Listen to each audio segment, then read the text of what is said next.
प्रदेश सरकार में कैबिनेट के मेरे वरिष्ठ सहयोगी, उप मुख्यमंत्री श्री केशव प्रसाद मौर्य जी, उप मुख्यमंत्री श्री ब्रजेश पाठक जी, प्रदेश सरकार में वरिष्ठ मंत्री श्री सुरेश कुमार खन्ना जी, ओम प्रकाश राजभर जी, दारा सिंह चौहान जी, परिवहन मंत्री Shri Dayashankar Singh ji, stamp and registration मंत्री श्री रविंद्र जायसवाल जी, कृषि राज्य मंत्री सरदार बलदेव सिंह ओलख जी, अल्पसंख्यक कल्याण विभाग के राज्य मंत्री श्री दानिश आजाद अंसारी जी, ग्रामीण विकास की राज्य मंत्री श्रीमती विजय लक्ष्मी गौतम जी, आज के इस समारोह में उपस्थित पुलिस महानिदेशक श्री राजीव कृष्ण जी, अपर मुख्य सचिव गृह श्री संजय प्रसाद जी, प्रमुख सचिव नित्य एवं कार्मिक श्री एम देवराज जी, उत्तर प्रदेश सरकार के हमारे सभी वरिष्ठ प्रशासनिक अधिकारीगण, नवचयनित विभिन्न विभागों के अभ्यर्थीगण, अभिभावकगण और उपस्थित बहनों और भाइयों, उत्तर प्रदेश लोक सेवा आयोग के द्वारा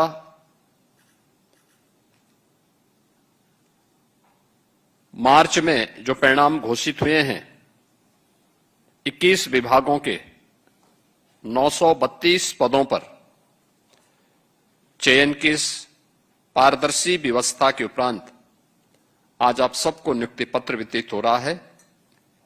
मैं इस अवसर पर उत्तर प्रदेश शासन से जुड़े हुए अलग अलग विभागों के आप सभी अधिकारियों के चयन के लिए आप सबको मैं बधाई देता हूं, आपके अभिभावकों को भी बधाई देता हूं और उत्तर प्रदेश शासन का पार्ट बनने के लिए आप सबका मैं अभिनंदन भी करता हूं।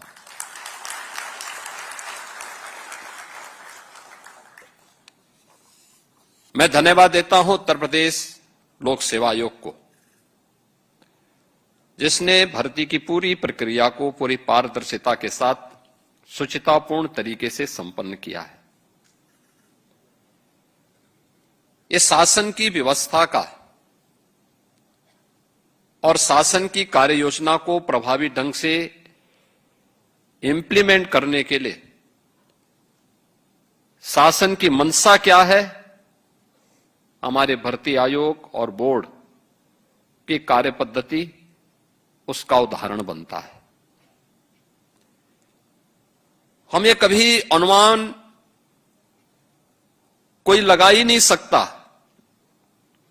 कि अगर भर्ती की प्रक्रिया ही पारदर्शी न हो और शुचितापूर्ण न हो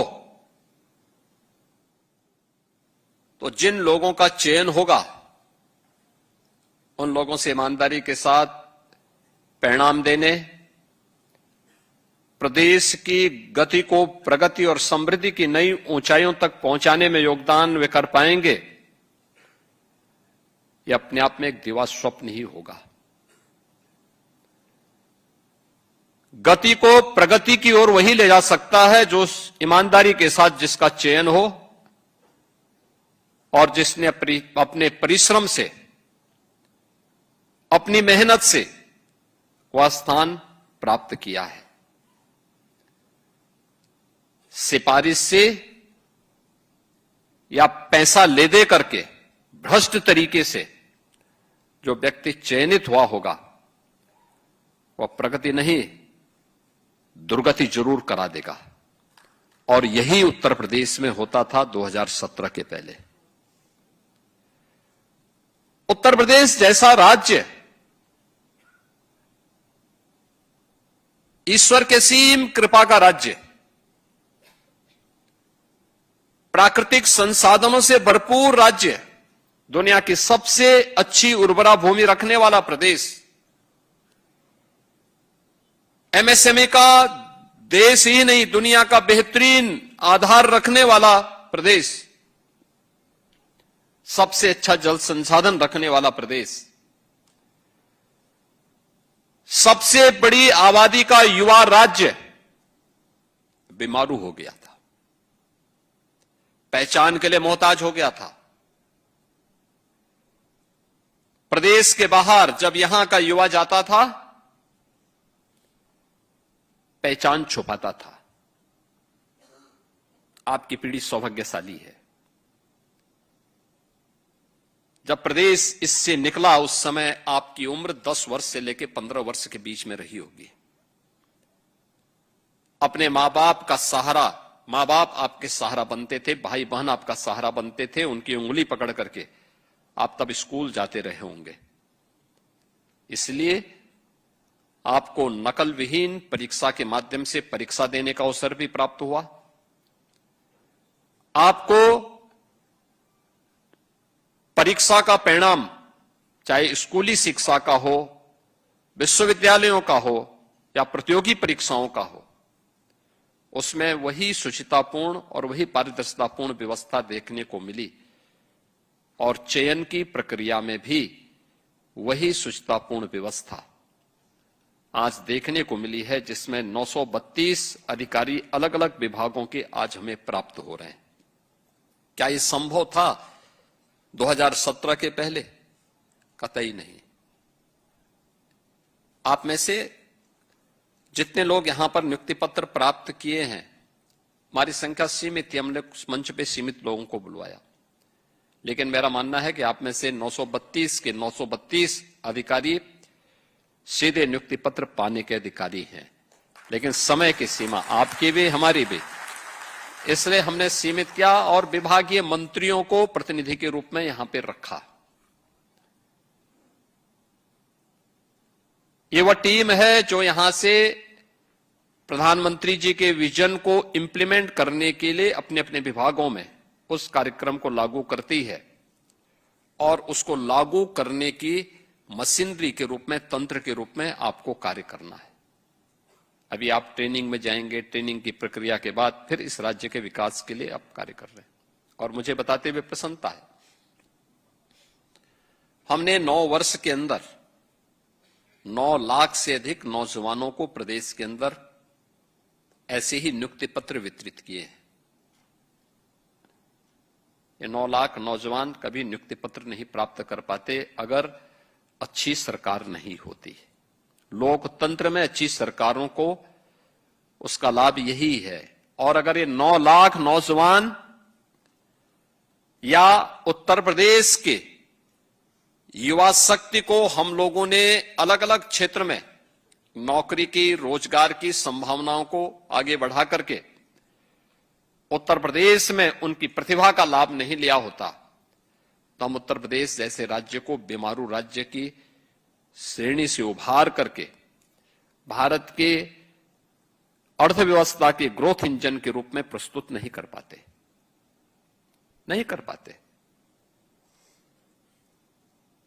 क्योंकि जब युवा पलायन कर जाता है, जब यहां की प्रतिभा ही पलायन कर जाती, जब यहां के युवाओं को प्रदेश के अंदर ही कार्य नहीं मौका मिलता, विकास कराता कौन? केवल हमारी योजना बना देने भर से परिणाम नहीं आ जाएगा। शासन योजनाएं बनाता है, लेकिन उन योजनाओं को सफलतापूर्वक जमीनी धरातल पर क्रियान्वयन का जो तंत्र होता है वह प्रशासन का होता है, अलग अलग विभागों का होता है। अलग अलग विभागों को फिर उसको सफलतापूर्वक अंतिम पायदान पर बैठे हुए व्यक्ति तक पहुंचाने का काम करना है। फिर परिणाम वहां से आते हैं। उस परिणाम को लाने की जवाबदेही और जिम्मेदारी इसी तंत्र के ऊपर होती है, जो राजनीतिक विजन को जमीनी धरातल पर उतारने का काम करता है।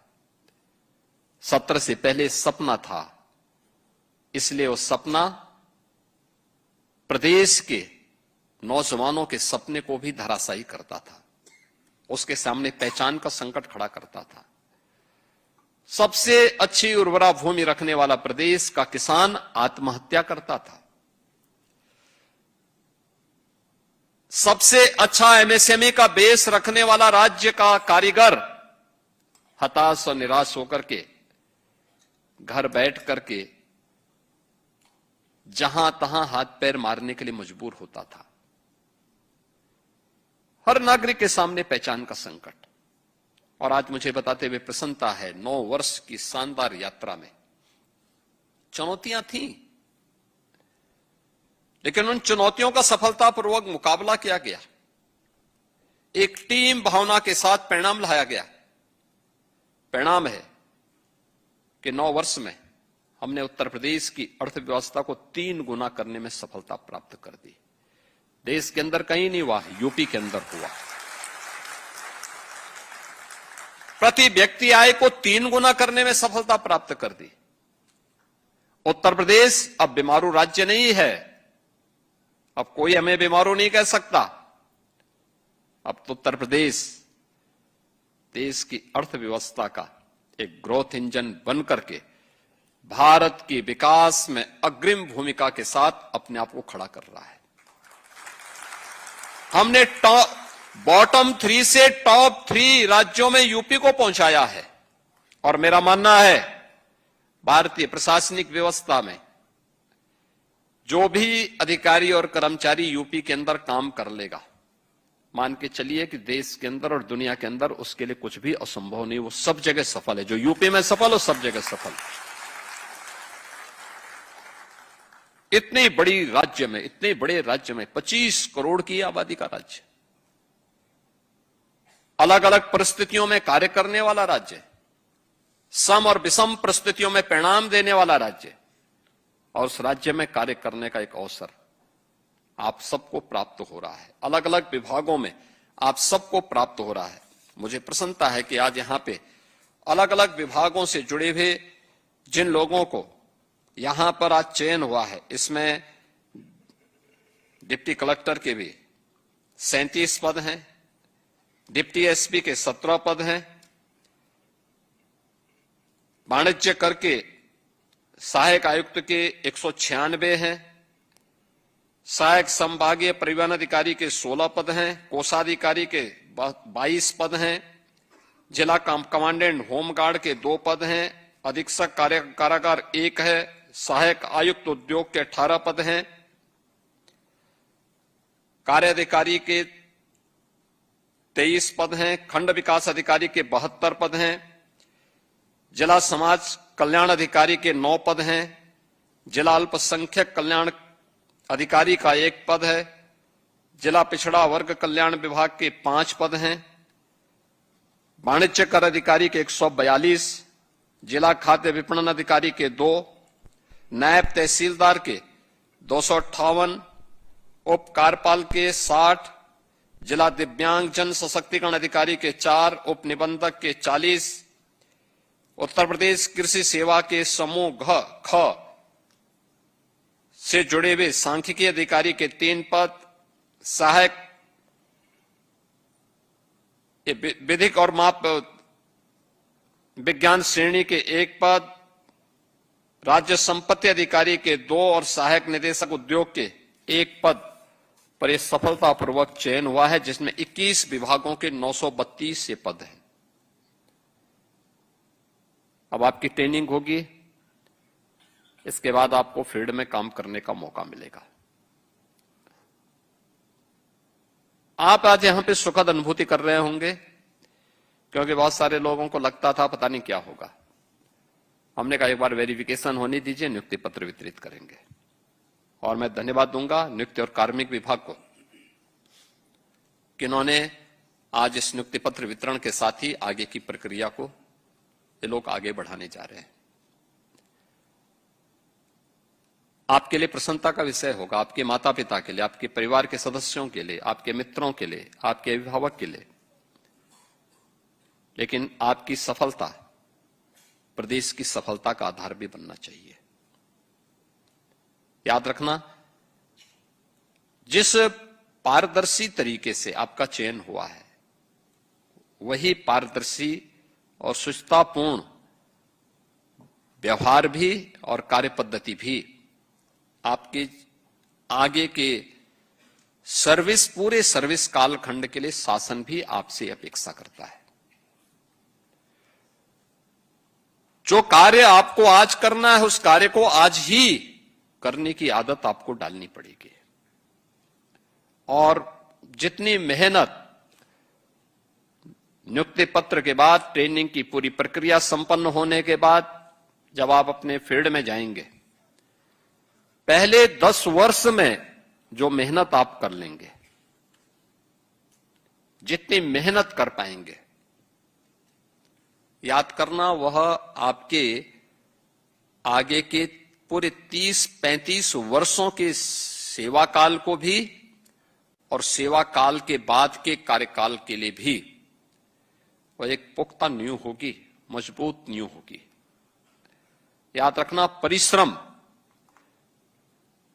व्यक्ति को सफलता की ऊंचाई तक पहुंचाता है। आपका परिश्रम एक ईमानदार व्यवस्था के साथ जुड़ता है तो परिणाम आता है, जो परिणाम आज नियुक्ति पत्र के रूप में आपको प्राप्त हो रहा है। और यही परिणाम आगे भी आपके परिश्रम का आधार बनेगा, तो वह परिणाम आपको जीवन भर एक सुखद अनुभूति का एहसास कराएगा। इसी प्रकार की सुखद अनुभूति, और उस सुखद अनुभूति के लिए आप सभी का मैं आह्वान करूंगा कि उत्तर प्रदेश जैसे राज्य में कार्य करना एक गौरव की बात होनी चाहिए। ऐसे ही जैसे 17 के पहले, आपको याद नहीं होगा लेकिन बहुत कम लोग आप में से होंगे, अपने परिवार के वरिष्ठों से थोड़ा पूछिए। जब यूपी के बाहर जाते थे, अगर कोई पूछता था कहीं पे आप कहां के रहने वाले हैं, तो उत्तर प्रदेश के बारे में क्या धारणा बनती थी। कोई उत्तर प्रदेश कह दे तो सामने जानने वाला व्यक्ति 10 कदम आपसे पीछे दाग जाता था। वह कोई यूपी के नागरिकों के साथ संवाद बनाने में उसको संकोच होता था।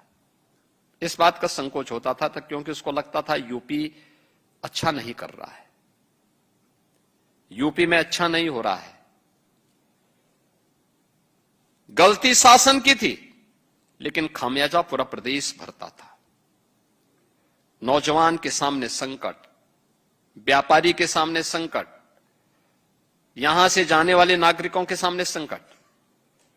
और आज हम दावे के साथ कह सकते हैं, आप देश में कहीं भी जाएंगे, दुनिया में कहीं भी जाएंगे, आज के दिन पे शासन की कार्य पद्धति जब अच्छी होती है, परिणाम किस रूप में आता, कहीं भी आप जाएंगे, कोई आपसे आपका पहचान पूछेगा, आपने बता दिया हम यूपी के हैं, तो मैं दावे के साथ कह सकता हूं कि अगला व्यक्ति अगर आपसे 10 कदम पीछे तो आपके सामने आकर के उसके मन में इच्छा होगी मैं इससे गले मिल लूं। उसके चेहरे पे एक चमक होती है, ये चमक यूपी की सफलता की चमक है। और उस यूपी की उस सफलता को एक नई ऊंचाई तक पहुंचाने में आप सबको मिलकर के कार्य करना है। एक 932 अलग अलग विभागों के लिए अधिकारियों का चयन, ये अपने आप में एक बड़ी बात है। और मैं इस पूरी सफलता के लिए आप सभी को हृदय से बधाई देता हूं, अपनी शुभकामनाएं देता हूं और विश्वास करता हूं कि आप सब उत्तर प्रदेश के विकास के लिए और प्रधानमंत्री जी के विकसित भारत की संकल्पना को आगे बढ़ाने में पूरी तत्परता के साथ अपना योगदान देंगे। आप सबके प्रति मेरी मंगलमय शुभकामनाएं हैं। धन्यवाद। जय हिंद। बहुत बहुत धन्यवाद माननीय मुख्यमंत्री महोदय। और आप सब तैयार हो जाएं, माननीय मुख्यमंत्री महोदय आपके साथ एक चित्र खिंचवाने के लिए सहृदयता पूर्वक आपके समक्ष आ रहे हैं। तो देखिए, मुख्यमंत्री योगी आदित्यनाथ को आप सुन रहे थे, जहां वो नियुक्ति पत्र वितरित करते हुए नजर आए। और 2017 के पहले का जिक्र भी यहां पर मुख्यमंत्री योगी आदित्यनाथ द्वारा किया गया। उन्होंने कहा कि पहले आप अपने बड़ों से पूछ सकते हैं कि क्या स्थिति उत्तर प्रदेश की रही होगी, भर्तियों में किस तरीके से उत्तर प्रदेश में गड़बड़ी होती थी, लेकिन 2017 के बाद फिलहाल भर्ती प्रक्रिया में पारदर्शिता आई है, इसका जिक्र उनकी ओर से किया गया। उन्होंने कहा कि परीक्षा अब नकल विहीन होती है। 2017 से पहले भर्तियों में जो गड़बड़ी होती थी वो 2017 के बाद पूरी तरीके से फिलहाल बंद हो चुकी है। तो 9 लाख से ज्यादा नौजवानों को फिलहाल यहाँ पर सरकारी नौकरी दी गई है। भर्ती प्रक्रिया में पारदर्शिता जरूरी है, इसका जिक्र मुख्यमंत्री योगी आदित्यनाथ की ओर से किया गया।